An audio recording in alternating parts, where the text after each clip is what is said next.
Hey everybody, Josh Sigurdson, World Alternative Media here, and of course I'm joined by author and economic analyst here. I'm John Sneisen, and we wandered out of the studio for this video as it's a sunny day, but it's not so much of a sunny day for Home Capital Group as we've gone into before. In fact, not just is there a storm coming, but the storm has arrived, and we've gone into Home Capital Group extensively, and a lot of people called us out saying that we were wrong about it, and unfortunately we weren't wrong about it because it is going down. It's being considered one of the biggest bank runs in decades in Canada, and Bill Morneau, the Finance Minister here in Canada, is not ruling out a bailout, which is something else we talked about, but also thinks that it's possible that there could be some private solution, which I would agree with him over, but I don't think he's talking about the same thing as me when he says private. He could be talking, as you kind of mentioned off camera to me before, a bail-in. So John, what do you think is going to happen here, and what is happening altogether? Well, first of all, they had a massive run on their high interest savings account balance, which is now down from $2 billion all the way down to $125 million, which is a massive drop. It's actually about 95% of all their deposits have just evaporated. It's the biggest bank run in several decades here in Canada, and what you're seeing is people are fleeing away from a sinking ship. Of course, Home Capital Group has had they had about $2 billion worth of different mortgages in their portfolio that the OSC, the Ontario Securities Commission, had gone in and found out that they actually had been fiddling around with numbers and faking different mortgage agreements to, get people a mortgage. Yeah. Now, also what they've struggled with is retaining their customers to then, refinance as their terms comes up and so on, and they're fleeing, they're getting away from Home Capital Group. I actually at one point was, my mortgage was under Home Capital Group, by the way, but now we have it with our local credit union. It's very interesting though, what we're seeing with Home Capital Group. I think what we'll see over the next week or so, we'll see continuing of this deterioration of Home Capital Group, and I think Bill Morneau might actually come and do a bailout here. To be honest with you, I think it's if somebody doesn't save this bank, I think the contagion is going to start, going into a lot of more banks, especially there's home equity group as well. That is another big mortgage lender that has been seeing substantial loss in value in their stock. Yeah, equity bank. Yeah, so Equitable Bank. Yeah, Equitable Bank. So what you're seeing is quite an interesting thing. Now, of course, they've gotten some capital, to try to help them through it. But the problem is with this whole thing is all these mortgages, and we've been kind of warning about it, that people have been saying, there's no bad mortgages in Canada. The banks are very solid. They're very hard. I think the problem is all these banks have been kind of hiding and pushing under the limits. And what we've seen in Canada is a massive rise in debt.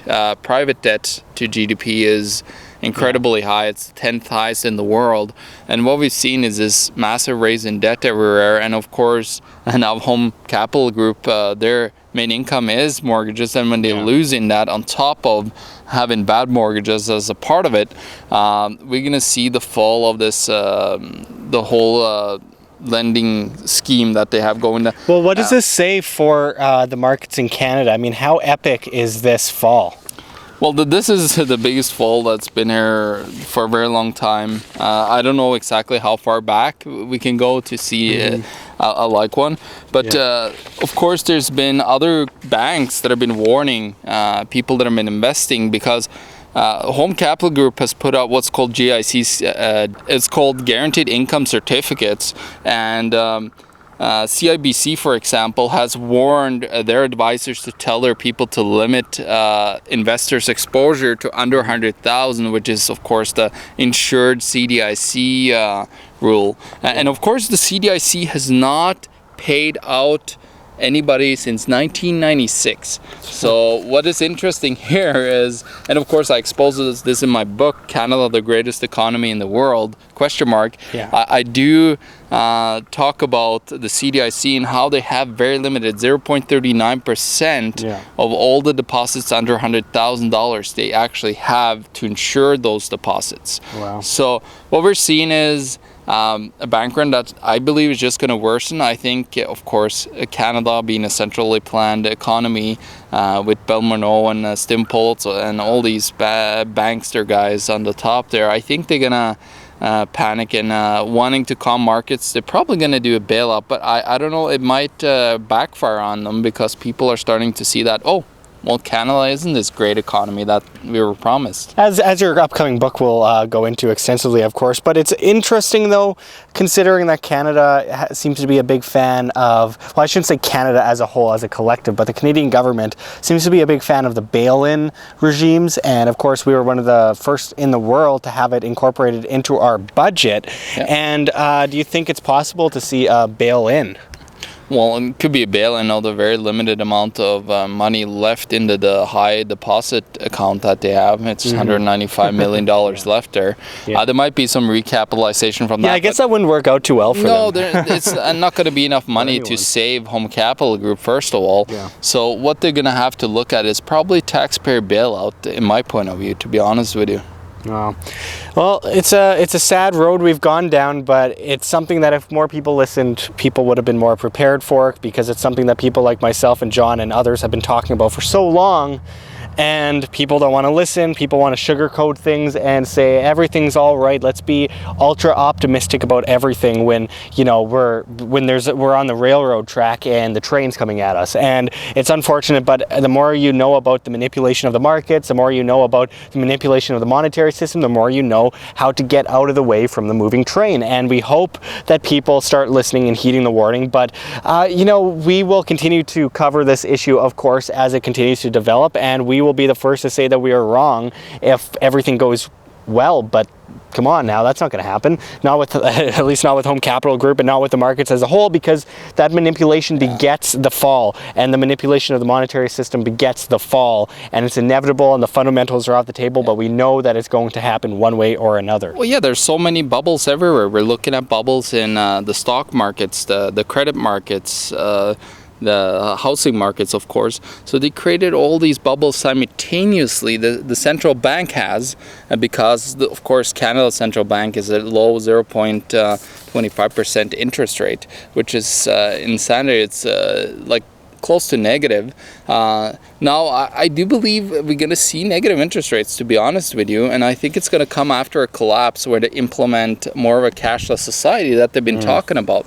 I think that's what you're going to see, because that's their only outcome, is a big crisis to freeze assets, hold your money in all your RSPs or 401ks or whatever it is that you have your money in. Yeah. And then they're going to have a massive Bretton Woods agreement coming up, Josh. And then, of course, I believe we're going to see that special drawing rights and the devaluation of the Canadian dollar, the US dollar, and other currencies.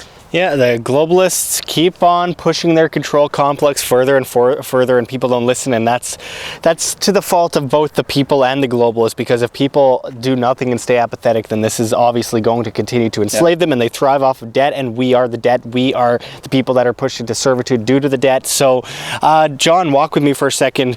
So, thanks for watching, everyone, and check the links below. GoFundMe, Patreon, we can't do it without you. Any donation is very much appreciated, especially as we are so incredibly demonetized and censored by YouTube. Also, check our address for Bitcoin in the description and the comments, as well as on the screen for you to scan, if you please. And also check out the Red Pill Expo, which takes place June 23rd to 24th in Bozeman, Montana, where we hope to see you there. We will be seeing people speak like G. Edward Griffin, Robert Kiyosaki, Lord Monckton, Ty Bollinger, Mike Adams, Richard Gage, Cynthia McKinney, James Corbett, and the list goes on and on and on, and we can't wait to be able to cover this event for you. We also have a GoFundMe for that event as well, which you can check below, which will help us more easily compensate for the costs. But until next time, thanks for watching, everyone. We will keep you up to date on this story. This is Josh Sigurdson and John Sneisen signing out from World Alternative Media. Find the truth, be the change.